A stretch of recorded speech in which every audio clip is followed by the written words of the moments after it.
সৈয়দপুর এয়ারপোর্টে নামলাম, কিছু সাংবাদিক বন্ধু আমাকে ঘিরে ধরল। আমি বললাম, ভাই আজকে তো কথা হবে জনসভায়, এখানে কথা না বলি। বলে যে না, আমরা ওখানে যাচ্ছি না, আমরা এখানে এই দুই একটি কথা অতি অল্প সময় শুনতে চাই। এর মধ্যেই প্রথম প্রশ্ন, বর্তমান পরিবেশে আপনি কি মনে করেন সুষ্ঠু নির্বাচন সম্ভব? আমি বললাম, আমি কি বলবো, পাটগ্রাম তো আপনাদের একেবারে কাছে।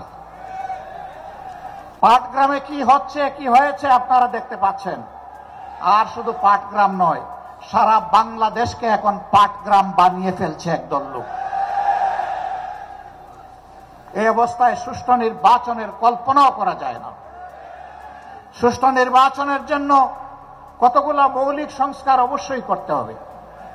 আমরা সেই সংস্কারগুলোর কথা বলেছি। আমরা ওই সংস্কারও আদায় করে ছাড়ব এবং সুষ্ঠু নির্বাচনও আমরা ইনশাআল্লাহ আদায় করে ছাড়ব।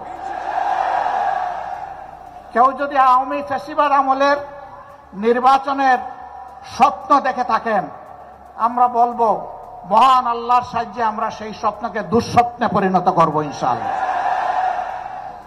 এ স্বপ্ন বাস্তবায়ন হতে দেওয়া হবে না। কোন প্রশাসনিক কু করতে দেওয়া হবে না। ভোট কেন্দ্রে কোনো হস্তান্তর চলবে না। কালো টাকার কোনো খেলা সহ্য করা হবে না। এটা মনে রাখতে হবে। আবু সাইদের সঙ্গীরা তারা কয়েকশো জন দুনিয়া থেকে বিদায় নিয়েছে, শিক্ষা রেখে গিয়েছে, আওয়াজ তুলে গিয়েছে যে আমাদের এই লড়াই অব্যাহত থাকবে। এই জন্য এরা বলেছে বৈষম্যহীন একটা মানবিক সমাজ প্রতিষ্ঠিত না হওয়া পর্যন্ত। তারা স্লোগান দিচ্ছে আবু সাইদ মুগ্ধ, শেষ হয়নি যুদ্ধ।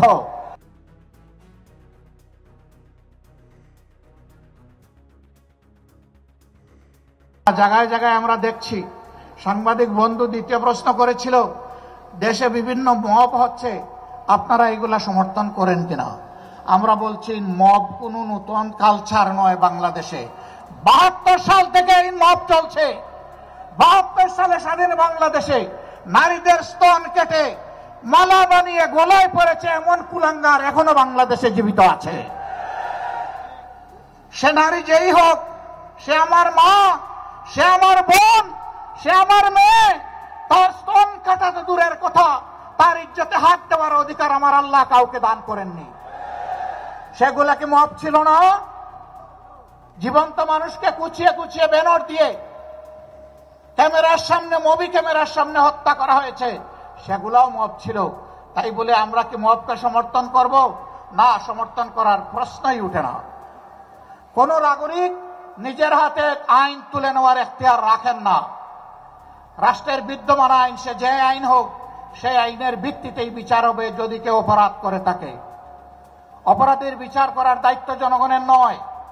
এই দায়িত্ব বিচার বিভাগের, সরকারের পক্ষ থেকে বিচার বিভাগ এবং সরকারকে, নির্বাহী বিভাগকে মিলেই বিচার নিশ্চিত করতে হবে। আগামী নির্বাচনকে সামনে রেখে বহু ধরনের ষড়যন্ত্র আমরা লক্ষ্য করছি। বহু ধরনের কথাবার্তা ময়দানে শুনতে পাচ্ছি। বহু ধরনের ইঞ্জিনিয়ারিং এর আলামত বুঝতে পারছি। আমরা সবাইকে স্মরণ করিয়ে দেই, এই শেখ হাসিনা, তার হাতে সকল বাহিনী ছিল, দুর্দণ্ড প্রতাপ ছিল, জায়গায় জায়গায় নিজের লোক বসিয়েছিল, ক্যাডার মাস্তানদের দিয়ে রাষ্ট্র পরিচালনা করেছিল। কিন্তু যখন জনগণের জাগরণ, জনগণের বিস্ফোরণ যখন হয়েছে, তখন কি তাকে আর কেউ রক্ষা করতে পেরেছে? তাহলে যেই জনগণ এত মূল্য দিয়ে একটা পরিবর্তন এনেছে, সেই জনগণ আরেকটা ফ্যাসিবাদ কায়েম করতে দিবে না ইনশাআল্লাহ।